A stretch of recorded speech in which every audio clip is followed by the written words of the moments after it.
جو دنیا کے اندر کہا کرتے تھے ہم جانے ہمارا کام جانے، بس سالانہ چندہ تیرا پہنچنا چاہیے. وما نرى معكم، تیرے ساتھ کوئی سبز چولے والا بابا نہیں، کوئی منکوں والی، کوئی بٹیرے شاہ، کوئی تیتر شاہ، کوئی گھوڑے شاہ، کچھ بھی نہیں ہے. وما نرى معكم شفعاءكم، تم کہا کرتے تھے بحث کرتے ہوئے تھانے دار کو ملنے کے لیے سپاہی پکڑنا پڑتا ہے، کوٹھے پہ چڑھنے کے لیے سیڑھی لگانی پڑتی ہے، وزیر اعظم کو پکڑنے کے لیے MLA کی ضرورت پڑتی ہے، تو اللہ بغیر ہی مل جائے گا. ان شبہات کا ازالہ ہوگا انشاءاللہ اگلے درس میں. لیکن سنیے مالک کے کلام کو، وما نرى معكم شفعاءكم، تمہارے وہ سفارشی نظر نہیں آ رہے، تمہارے ساتھ نہیں ہیں، اکیلے آئے. الذين زعمتم انهم فيكم شركاء، تمہارا خیال تھا یہ ہمارے ساتھی ہیں، یہ ہمارے شریک ہیں، یہ ہمیں بہت کچھ لے کر دینے والے ہیں، یہ ہمیں وہاں پر بچا لینے والے ہیں، چھڑا لینے والے ہیں.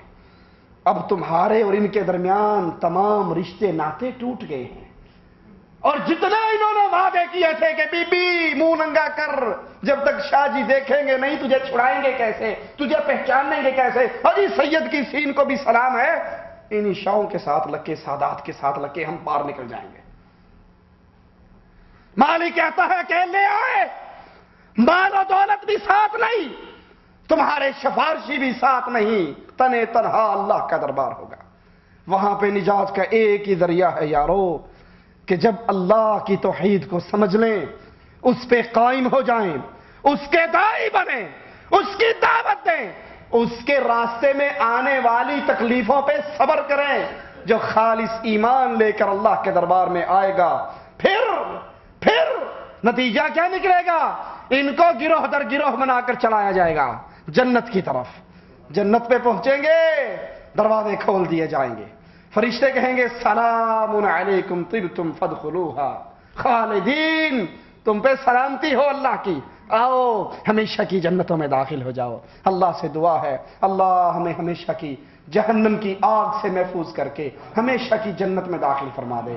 اللہ ہمیں شرک سے، بدعت سے، کفر سے اور اللہ کی شریعت کے خلاف جتنے عقیدے ہیں ان سب سے توبہ کرنے کی توفیق عطا فرمائے.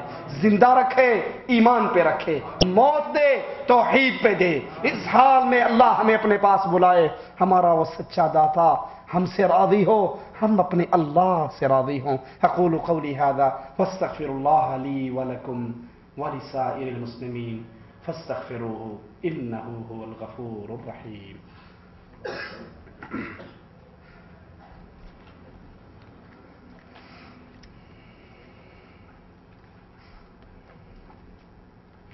ایک آدمی کے پاس اقامہ نہیں اور وہ حج کرنا چاہتا ہے، گاڑی والا اس کو چوری کے ساتھ مکہ مکرم پہنچاتا ہے، میقات سے احرام نہیں باندھ سکیں گے، کیا مسجد عائشہ سے احرام باندھ کر حج کرنا ٹھیک ہے؟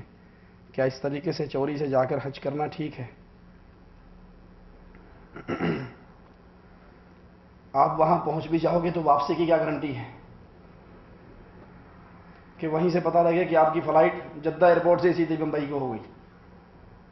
نمبر 1. نمبر 2، اس طرح آنا اور اس طرح رہنا یہ درست نہیں ہے. اللہ آپ کو توفیق دے، نظام کے طور پر آئیں، نظام کے طور پہ رہیں اور نظام کے قوانین کی مخالفت نہ کریں جو مسلمانوں کے ذمہ داران نے ہم پر لاگو کیے ہیں. ان کی اطاعت کرنی چاہیے معروف کے اندر، تو اس نظام کی مخالفت نہیں کرنی چاہیے. واللہ اعلم.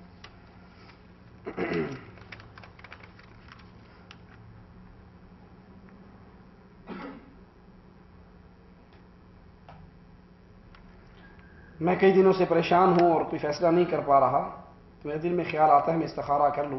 جی، آپ 2 رکعت نماز پڑھیں اور پھر استخارہ کی دعا ہے وہ دعا پوری پڑھیں، استخارہ کریں، 1 دفعہ کریں، 2 دفعہ کریں، 3 دفعہ کریں، یہاں تک کہ انشاءاللہ آپ کا دل جو خیر والی بات ہو اس پر ثابت ہو جائے. واللہ اعلم.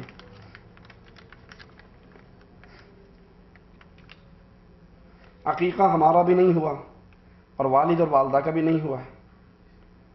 اب اللہ کا شکر ہے ہمارے پاس تھوڑی سی رقم ہے، ہم چاہتے ہیں کہ اپنا عقیقہ کر لیں. عقیقہ 7 دن کی روایت آتی ہے، سنت ہے 7ویں دن عقیقہ کرنا، 14ویں دن کی بھی روایت آتی ہے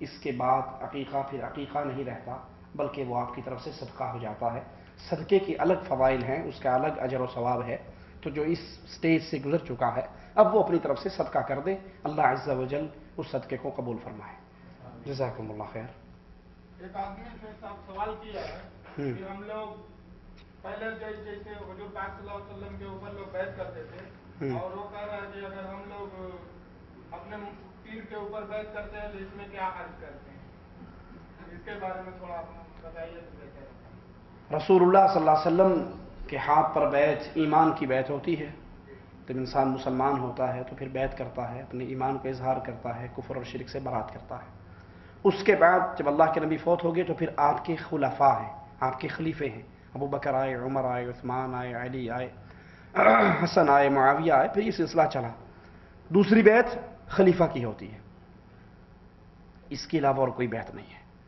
باقی سب ٹوپی ڈرامہ ہے، دکانداریاں ہیں، دندے ہیں، کھانے کا کاروبار ہے. بیعت کا مطلب سمجھو. بیعت کہتے کس کو ہیں؟ بیعت ہوتی ہے کہ انسان اپنے آپ کو بیچتا ہے، اپنے آپ کو بیچتا ہے. بائع سمجھتے ہیں نا، بیع سمجھتے ہیں، یہ اپنے آپ کو سودا ہے، بیچنا ہے. میں اپنا ہاتھ اپنے خلیفہ کے ہاتھ میں دیتا ہوں، ٹھیک ہے؟ کس لیے؟ کہ اب آپ جو کہو گے میں مانوں گا، لیکن میری عزت، میرا مال، میری جان کے رکھوالے کون ہو؟ آپ. اپنی جان، مال، عزت کی رکھوالا ہونے کی بنیاد پر اب آپ مجھے جو آرڈر کریں گے میں ماننے کے لیے تیار ہوں.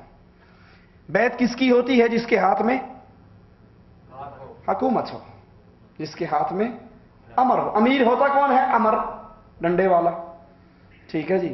آپ نے ایک پیر صاحب کی بیعت کر لی، پیر صاحب آپ کی گاڑی میں بیٹھے ہیں، آپ بھی ساتھ بیٹھے ہیں، پیر صاحب گاڑی چلا رہے ہیں، اس نے اشارہ کاٹ دیا، شرطہ آتا ہے، پیر صاحب کو بھی اندر کر دیتا ہے، آپ کو بھی کر دیتا ہے.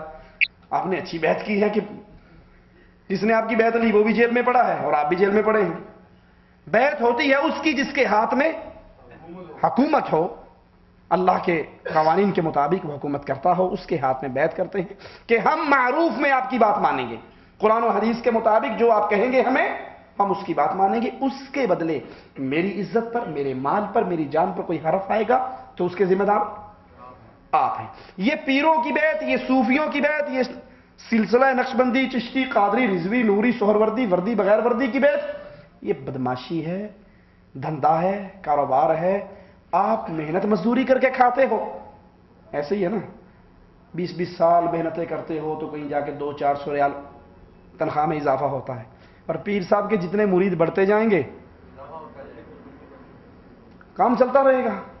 اس نے 1000 دیا، اس نے 2 دیا، اس نے 4 دیا، تو پیر کا گھر تو روشن ہے بجلی کے قمقموں سے، اور مرید کو میسر نہیں مٹی کا دیا بھی.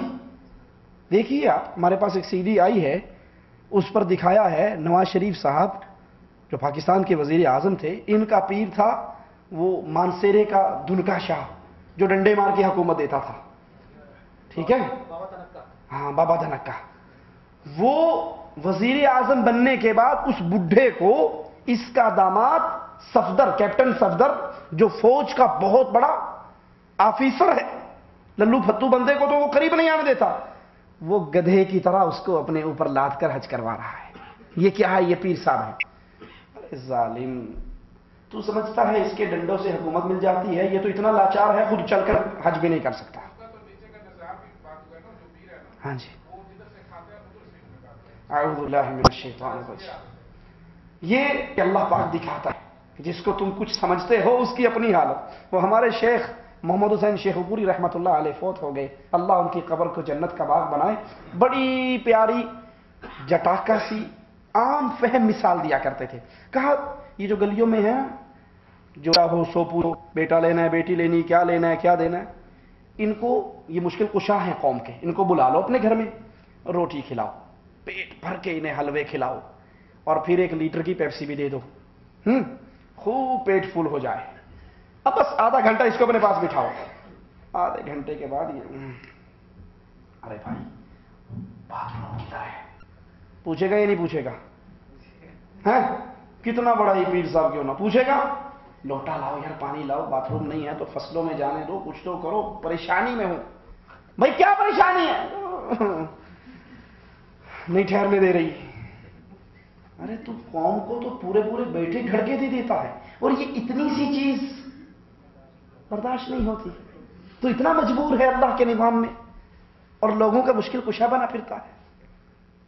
مشکل کشا وہ ہوتا ہے جس پر مشکل حاجت روا وہ ہوتا ہے جس کو خود حاجت، اور جسے حاجت ہو جائے، سمجھتے ہیں نا حاجت کا ہو جانا، جسے حاجت ہو جائے وہ حاجت روا نہیں ہوا کرتا. یہ سب فقیر ہیں، منگتے ہیں، کھانے کا دھندا ہے جو انہوں نے کر رکھا ہے. اللہ ہم سب کو صحیح دین پہ چلنے اور عمل کرنے کی توفیق عطا فرمائے. انشاءاللہ اگلا درس 8:30 بجے اس کا آغاز کریں گے. جی بھائی.